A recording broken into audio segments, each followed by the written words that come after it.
Modern sports has the best athletes in history, the best training, the best technology, the best data. And yet, there are 5 things that haven't been done. Some never, some not in over half a century. These aren't records waiting to fall. These are walls that the greatest athletes alive keep running straight into. These are the 5 sports barriers that feel impossible in the modern era. What makes these barriers different from just a hard record is that the modern era has actually made them harder to break. Better defenses, more analytics, more pressure, more eyes watching. The easy records are gone. What's left are these. Number 5. Tennis. The calendar Grand Slam.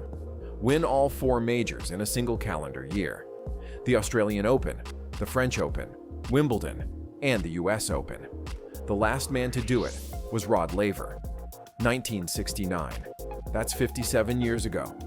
Since then, Federer, Nadal, Djokovic. Between them, 66 Grand Slam titles.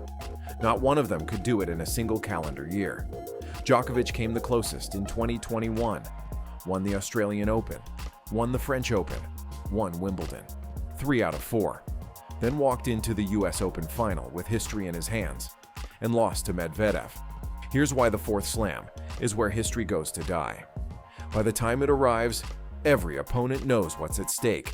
Every press conference, every warm-up, every point. The weight of that doesn't just sit on your shoulders.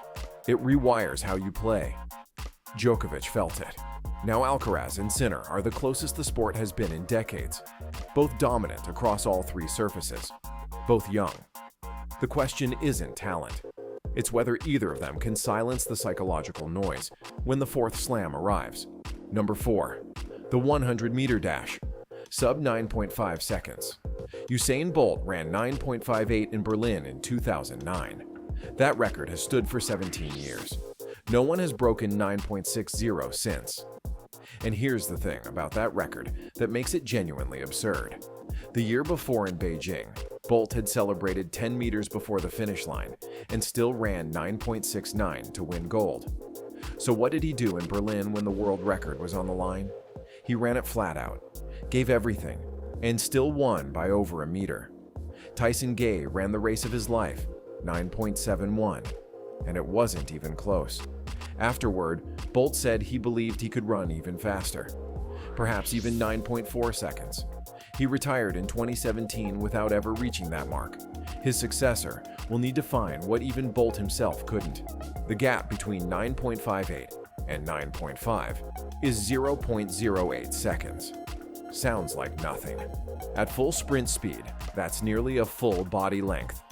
At this level, every hundredth is a mountain.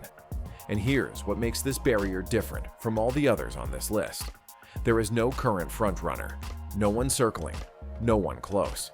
The person who runs 9.5 might be in grade school right now, completely unaware that they're the one.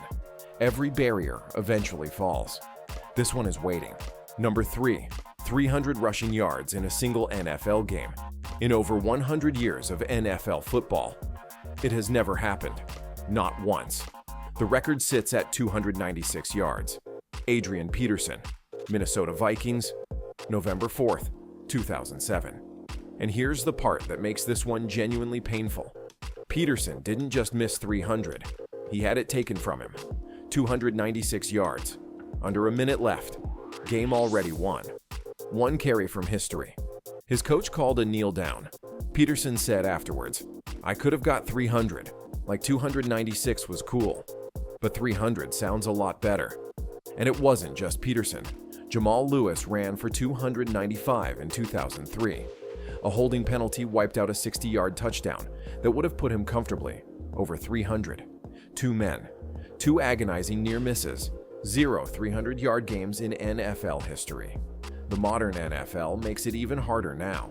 Pass-first offenses, analytics, load management. The era of giving one back 30-plus carries is basically over. The window is narrow and getting narrower. Derrick Henry is the last back who felt capable of it. And now Bijan Robinson, 24 years old, first-team All-Pro. The explosiveness is there.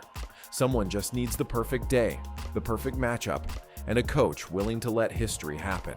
Number 2. The NBA quintuple double. Before we get there, let's talk about the latter. Triple-double. Happens multiple times every week. Russell Westbrook averaged 1 for an entire season. Impressive, no longer shocking. Quadruple-double. 10 or more in 4 statistical categories in a single game. It has happened exactly 4 times. In 75 years of NBA basketball. Nate Thurmond, 1974. Alvin Robertson, 1986. Hakeem Olajuwon, 1990. David Robinson, 1994. 4 times. The last one over 30 years ago. Now, the quintuple double.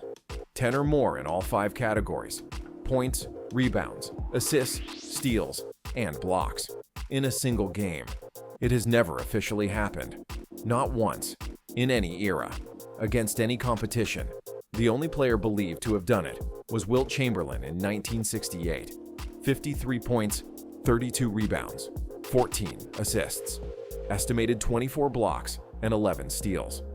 But blocks and steals weren't officially recorded until 1973. So it lives in basketball folklore, not the record books. Officially, 0. And then there's Victor Wembanyama, 7'4", the only active player with multiple 5x5s, meaning 5 or more in all 5 categories in a single game. He scores, he blocks, he rebounds, he steals, he passes, all at an elite level, simultaneously. The basketball world looks at him and thinks, maybe, just maybe. And number 1, 10 goals in a single World Cup tournament. In the modern era, the last time it happened was 1970. Gerd Müller, West Germany, 10 goals. That was 56 years ago.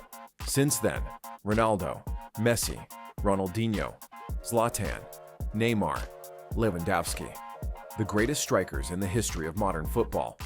None of them reached 10 in a single tournament. Not one. To put Fontaine's record in context, the entire Argentine squad, including Messi, scored 23 goals across 9 games to win the 2022 World Cup.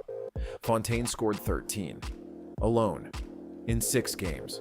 For a team that didn't even reach the final, that record hasn't been approached in 68 years. But 2026 changes the equation. 3 players, 3 different stories. Kylian Mbappé, 12 career World Cup goals.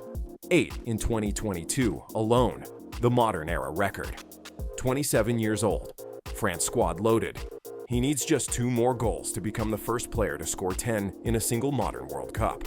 With 8 games in the expanded tournament, it has never been more within reach. Harry Kane, 9 career World Cup goals. In peak form, 53 goals in 45 appearances for club and country this season. 32 years old. This is almost certainly his last shot. Now or never. And Lamine Yamal, 18 years old, just arriving on the World Cup stage, potentially 4 or 5 tournaments ahead of him. The record may not fall in 2026, but for the first time in over half a century, someone on the pitch has a genuine shot. 56 years. The greatest strikers alive keep running into this wall. The barrier isn't just about finishing. It's about showing up as the most dangerous player on the planet for a month straight, in the most pressurized environment in sport, while every opposing coach builds their entire game plan around stopping you specifically. Fontaine did it wearing borrowed boots from a teammate whose pair fell apart.